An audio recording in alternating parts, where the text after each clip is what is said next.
Guys, atong tagaan o reaksyon o response ang iyahang comments gikan ni Ilsid Bukah.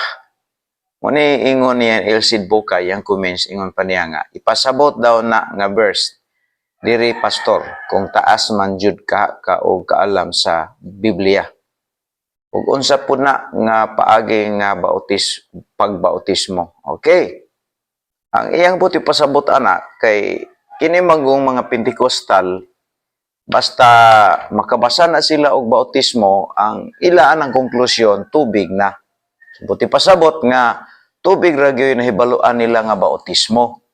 Pero sa tinuod dunay unom ka klaseng bautismo sa Biblia nga gihisgutan. Una ani tubig. Kining bautismo dili ra kay tubig ra gihisgutan diha. Ang gikan ang pulong bautismo gikan sa Griego nga baptizo, it means immerse or covering. O sa ibuti pasabot anang baptizo gani immerse or covering.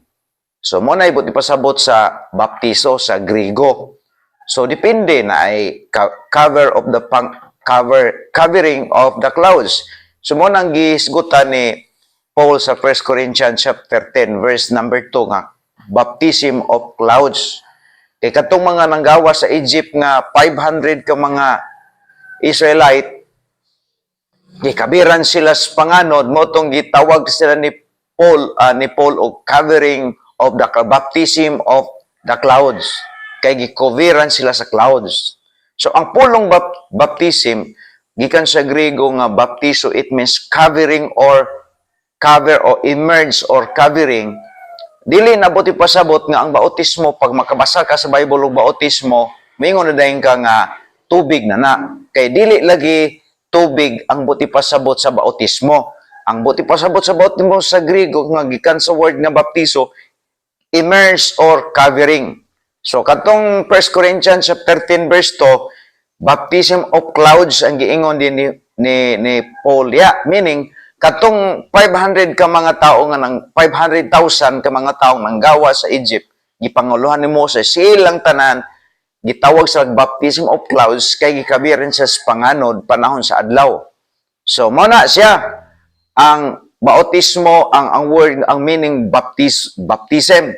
Nya kay tubig ra may nabaluan, baptism in water, baptism in clouds, o duha na, baptism of Holy Spirit o immerse, baptism of fire o upat na.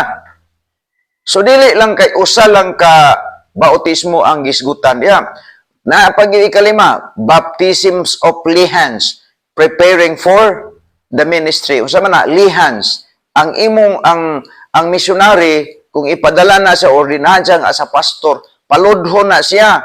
Dayon ang tanang mga membro sa simbahan mupandong ni ana aron ipadala sila, gitawag na siya baptisms of lihans, preparing for the ministry o anointing for the ministry. Munay lima, ikaunom kaning giingon di sa 1 Corinthians chapter 15:29, baptism of dead. Na wa man mo ka-explain ana, ang pastor ninyo kilikayan man nga base man kaninyo ng ano sa maning bautismo sa patay. Ang patay, ang lawas nga wa nay kinabuhi, isulod na sa glungon o isulod dito sa ilalom sa yuta o tabunan. Gitawag na sa baptism of dead, kay ang patay nga lawas sa tao ibalik sa yuta. Kaya dito nagikan sa ng baptism of dead na gitawag siya immerse or covering of soil.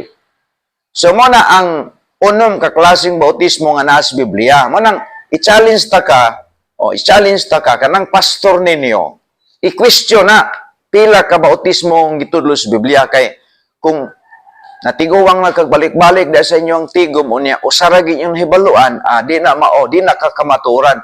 Kay ang kamaturan nga tinuod kumpleto nga kining gitawag natog information ang makuha nato diha sa Biblia. Okay, mo na akong isulti ninyo, unom ka klaseng bautismo. Bautismo sa tubig, John the Baptist. Bautismo sa kalayo, si Kristo sa may sabutan ng kalayo. Ang kalag sa taong wala maluwas karon ini kamatayan na ibutang sa kalayo, butang sa Hades. merged in fire. Muna si Kristo ray makahimo ana. Baptism of the Holy Spirit si Kristo gyapon.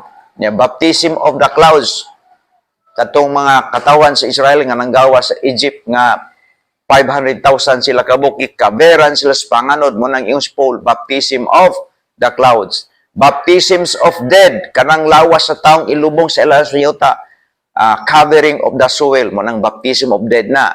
Yung baptism of lihans, preparing for the ministry or anointing for the ministry.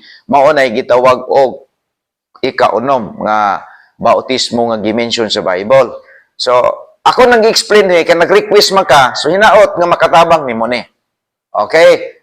O nga, tuon kita, kay lisod kayo na maistagnan atong utok, mura og suba nga daghan, yung stagnant nga tubig gani. Kuana, itlogan na siyang dinggi, kuyaw kay na. Manang kinahanglan, flowing para dili makontaminated ang utok na to, guys. Okay? Salamat sa pagtanaw.